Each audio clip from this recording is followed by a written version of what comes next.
ओम नमः शिवाय दोस्तों, आप सभी का भक्ति भजन ध्यान ज्ञान परिवार में स्वागत है। आइए शुरू करते हैं आज का वीडियो। पुराण शब्द का अर्थ है प्राचीन कथा। पुराण विश्व साहित्य के प्राचीनतम ग्रंथ हैं। उनमें लिखित ज्ञान और नैतिकता की बातें आज भी प्रासंगिक, अमूल्य तथा मानव सभ्यता की आधारशिला हैं। वेदों की भाषा तथा शैली कठिन है। पुराण उसी ज्ञान के सहज तथा रोचक संस्करण हैं। महर्षि वेदव्यास ने 18 पुराणों का संस्कृत भाषा में संकलन किया है।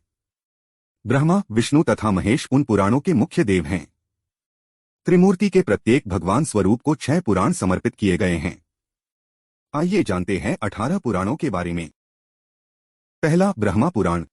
ब्रह्मा पुराण सबसे प्राचीन है। इस ग्रंथ से सृष्टि की उत्पत्ति से लेकर सिंधु घाटी सभ्यता तक की कुछ ना कुछ जानकारी प्राप्त की जा सकती है। दूसरा, पद्म पुराण। इस ग्रंथ में पृथ्वी, आकाश तथा नक्षत्रों की उत्पत्ति के बारे में उल्लेख किया गया है। भारत के सभी पर्वतों तथा नदियों के बारे में भी विस्तृत वर्णन है। इस पुराण में शकुंतला, दुष्यंत से लेकर भगवान राम तक के कई पूर्वजों का इतिहास है। विष्णु पुराण। इस ग्रंथ में भगवान विष्णु, बालक ध्रुव तथा कृष्णावतार की कथाएं संकलित हैं। इसके अतिरिक्त सम्राट पृथु की कथा भी शामिल है, जिसके कारण हमारी धरती का नाम पृथ्वी पड़ा था। भारत की राष्ट्रीय पहचान सदियों पुरानी है, जिसका प्रमाण विष्णु पुराण के निम्नलिखित श्लोक में मिलता है। उत्तरं यत्समुद्रस्य हिमाद्रेश्चैव दक्षिणम वर्षं तद् भारतं नाम भारती यत्र संततिः। साधारण शब्दों में इसका अर्थ है कि वह भौगोलिक क्षेत्र जो उत्तर में हिमालय तथा दक्षिण में सागर से घिरा हुआ है, भारत देश है तथा उसमें निवास करने वाले सभी जन भारत देश की ही संतान हैं। भारत देश और भारतवासियों की इससे स्पष्ट पहचान और क्या हो सकती है। 4, शिव पुराण। शिव पुराण में 24,000 श्लोक हैं तथा यह 7 संहिताओं में विभाजित है। इस ग्रंथ में भगवान शिव की महानता तथा उनसे संबंधित घटनाओं को दर्शाया गया है। इस ग्रंथ को वायु पुराण भी कहते हैं। इसमें कैलाश पर्वत, शिवलिंग तथा रुद्राक्ष का वर्णन और महत्व, सप्ताह के दिनों के नामों की रचना, प्रजापतियों तथा काम पर विजय पाने के संबंध में वर्णन किया गया है। सप्ताह के दिनों के नाम हमारे सौर मंडल के ग्रहों पर आधारित हैं और आज भी लगभग समस्त विश्व में प्रयोग किए जाते हैं। 5, भागवत पुराण। भागवत पुराण में 18,000 श्लोक हैं। इस ग्रंथ में आध्यात्मिक विषयों पर वार्तालाप है। भक्ति, ज्ञान तथा वैराग्य की महानता को दर्शाया गया है। विष्णु और कृष्ण अवतार की कथाओं के अतिरिक्त महाभारत काल से पूर्व के कई राजाओं, ऋषि मुनियों तथा असुरों की कथाएं भी संकलित हैं। इस ग्रंथ में महाभारत युद्ध के पश्चात श्री कृष्ण का देहत्याग, द्वारिका नगरी के जलमग्न होने और यदुवंशियों के नाश तक का विवरण भी दिया गया है। 6, नारद पुराण। इस ग्रंथ में सभी 18 पुराणों का सार दिया गया है। प्रथम भाग में मंत्रा तथा मृत्यु पश्चात के क्रम आदि के विधान हैं। गंगा अवतरण की कथा भी विस्तार पूर्वक दी गई है। दूसरे भाग में संगीत के 7 स्वरों, सप्तक के मंद्र, मध्य तथा तार स्थानों, मूर्छनाओं, शुद्ध एवं कूट तानों और स्वरमंडल का ज्ञान लिखित है। संगीत पद्धति का यह ज्ञान आज भी भारतीय संगीत का आधार है। 7, मार्कंडेय पुराण। अन्य पुराणों की अपेक्षा यह छोटा पुराण है। इस ग्रंथ में सामाजिक न्याय और योग के विषय में ऋषि मार्कंडेय तथा ऋषि जैमिनी के मध्य वार्तालाप है। इसके अतिरिक्त भगवती दुर्गा तथा श्री कृष्ण से जुड़ी हुई कथाएं भी संकलित हैं। 8, अग्नि पुराण। इस पुराण को भारतीय संस्कृति का ज्ञानकोश, इंसाइक्लोपीडिया कह सकते हैं। इस ग्रंथ में मत्स्यावतार, रामायण तथा महाभारत की संक्षिप्त कथाएं भी संकलित हैं। इसके अतिरिक्त कई विषयों पर वार्तालाप है, जिनमें धनुर्वेद, गांधर्व वेद तथा आयुर्वेद मुख्य हैं। धनुर्वेद, गांधर्व वेद तथा आयुर्वेद को उपवेद भी कहा जाता है। 9, भविष्य पुराण।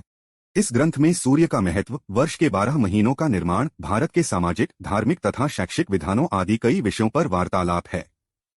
इस पुराण में पुराने राजवंशों के अतिरिक्त भविष्य में आने वाले नंद वंश, मौर्य वंश, मुगल वंश, छत्रपति शिवाजी और महारानी विक्टोरिया तक का वृतांत भी दिया गया है। कुतुबुद्दीन ऐबक का जिक्र भी इस पुराण में दिया गया है। इसके अतिरिक्त विक्रम बेताल तथा बेताल पच्चीसी की कथाओं का विवरण भी है। सत्यनारायण की कथा भी इसी पुराण से ली गई है।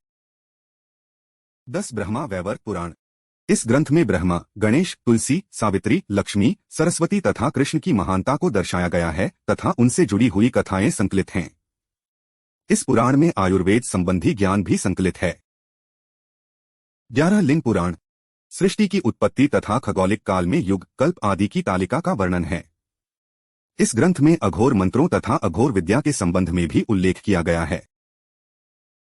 12 वराह पुराण। इस ग्रंथ में वराह अवतार की कथा के अतिरिक्त भागवत गीता महामात्या का भी विस्तार पूर्वक वर्णन किया गया है। इस पुराण में सृष्टि के विकास, स्वर्ग, पाताल तथा अन्य लोकों का वर्णन भी दिया गया है। श्राद्ध पद्धति, सूर्य के उत्तरायण तथा दक्षिणायन विचरने, अमावस और पूर्णमासी के कारणों का वर्णन है। महत्व की बात यह है कि जो भूगोलिक और खगोलिक तथ्य इस पुराण में संकलित हैं, वही तथ्य पाश्चात्य जगत के वैज्ञानिकों को 15वीं शताब्दी के बाद ही पता चले थे।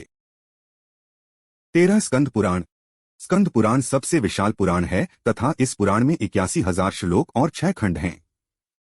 स्कंद पुराण में प्राचीन भारत का भूगोलिक वर्णन है, जिसमें 27 नक्षत्रों, 18 नदियों, अरुणाचल प्रदेश का सौंदर्य, भारत में स्थित 12 ज्योतिर्लिंगों तथा गंगा अवतरण के आख्यान शामिल हैं। इसी पुराण में स्याहाद्री पर्वत श्रृंखला तथा कन्याकुमारी मंदिर का उल्लेख भी किया गया है। इसी पुराण में सोमदेव, तारा तथा उनके पुत्र बुध ग्रह की उत्पत्ति की अलंकारमयी कथा भी है। 14 वामन पुराण। इस पुराण का केवल प्रथम खंड ही उपलब्ध है। इस पुराण में वामन अवतार की कथा विस्तार से कही गई है, जो भरूच कच्छ, गुजरात में हुआ था। इसके अतिरिक्त इस ग्रंथ में भी सृष्टि, जम्बूद्वीप तथा अन्य 7 द्वीपों की उत्पत्ति, पृथ्वी की भूगोलिक स्थिति, महत्वशाली पर्वतों, नदियों तथा भारत के खंडों का जिक्र है। 15 कुर्मा पुराण। इस पुराण में चारों वेदों का सार संक्षिप्त रूप में दिया गया है। कुर्मा पुराण में कुर्मा अवतार से संबंधित सागर मंथन की कथा विस्तार पूर्वक लिखी गई है। इसमें ब्रह्मा, शिव, विष्णु, पृथ्वी, गंगा की उत्पत्ति, चारों युगों, मानव जीवन के 4 आश्रम धर्मों तथा चंद्रवंशी राजाओं के बारे में भी वर्णन है। 16 मत्स्य पुराण। इस ग्रंथ में मत्स्य अवतार की कथा का विस्तृत उल्लेख किया गया है। सृष्टि की उत्पत्ति, हमारे सौर मंडल के सभी ग्रहों, चारों युगों तथा चंद्रवंशी राजाओं का इतिहास वर्णित है। 17 गरुड़ पुराण। इस ग्रंथ में मृत्यु पश्चात की घटनाओं, प्रेतलोक, यमलोक, नरक तथा 84 लाख योनियों के नरक स्वरूपी जीवन आदि के बारे में विस्तार से बताया गया है। साधारण लोग इस ग्रंथ को पढ़ने से हिचकिचाते हैं, क्योंकि इस ग्रंथ को किसी परिचित की मृत्यु होने के पश्चात ही पढ़वाया जाता है। वास्तव में इस पुराण में मृत्यु पश्चात पुनर्जन्म होने पर गर्भ में स्थित भ्रूण की वैज्ञानिक अवस्था सांकेतिक रूप से बखान की गई है, जिसे वैतरणी नदी आदि की संज्ञा दी गई है। समस्त यूरोप में उस समय तक भ्रूण के विकास के बारे में कोई भी वैज्ञानिक जानकारी नहीं थी। 18 ब्रह्मांड पुराण। इस पुराण में ब्रह्मांड में स्थित ग्रहों के बारे में वर्णन किया गया है।